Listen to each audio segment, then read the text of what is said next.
1999. Anna's mobile was on silent. She turned it off during dinner. It always irritated her if Max or the kids answered theirs while they ate. Dinner was a time just for them. Anyone else could wait. After all, if they were all together, what emergency could there be that couldn't wait? The only thing that Anna ever worried about was if her old dad might need her. But then again, he always called on the landline. She was emptying the dishwasher when she noticed the phone vibrating on the kitchen counter. Unknown number. She hesitated for a second before picking it up. Then came the stranger's voice. "Mrs. Turner?" "Speaking." Anna had an uneasy feeling. It wasn't often she was referred to by her married name, and the man's voice sounded serious. This is Dr. Morris from the Whittington Hospital," he continued. She stopped breathing. "Dad." Her whisper was barely audible. She nearly dropped the phone. "We have Mr. Turner here," the voice carried on. "He is fine, but you might like to come to the hospital. Your husband gave us your number.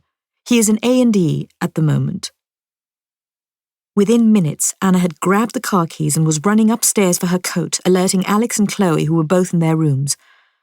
Max had apparently suffered a heart attack. "Kids! Kids!" She screamed at the top of her lungs as she ran 2 steps at a time to the bedroom. "Your dad's in hospital! Let's move! Let's go!" "What happened?" they both asked in unison, rushing out of their rooms. "He was fine at dinner," said Chloe.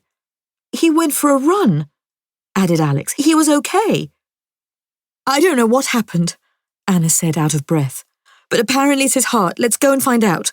Chloe, you drive. I don't think I can." Max looked grim as he lay waiting to be dealt with in one of the A&E cubicles. "Am I glad to see you guys," he said, giving them all a weak smile as they rushed to hug him. "What on earth happened, Max?" Anna squeezed his hand and kissed him gently on the lips. "I knew running after dinner was a bad idea," she said, worry etched on her face. "It seemed you were gone a long time, but then again I thought you might have popped in on John." "To be honest," Max replied, his voice rather faint, "it's all a bit of a blur." He was having his usual sprint up the hill and around the block a few times when he felt unusually short of breath, he began explaining. He had felt a burning sensation in his sternum. "I just thought it was heartburn. I started blaming the Chinese food I had at lunchtime." He cursed the fried bean curd. "You know how I prefer it steamed." He looked at Anna. "It kept repeating on me, and I thought I should never have eaten it. I was sure it was some kind of acid reflux. Then, next thing I know, I'm here and apparently being prepared for an angiogram." "Oh, Dad," Chloe said, fighting her tears.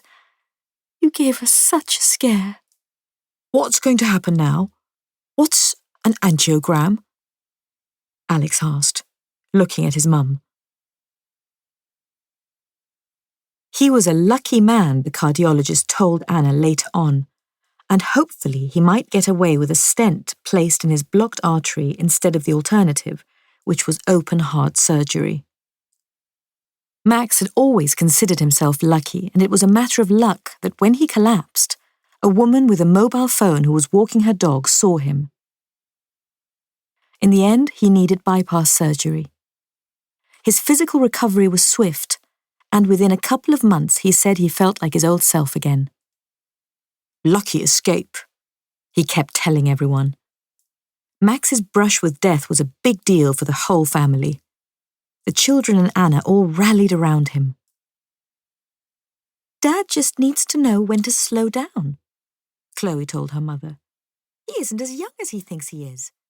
You've got to tell him."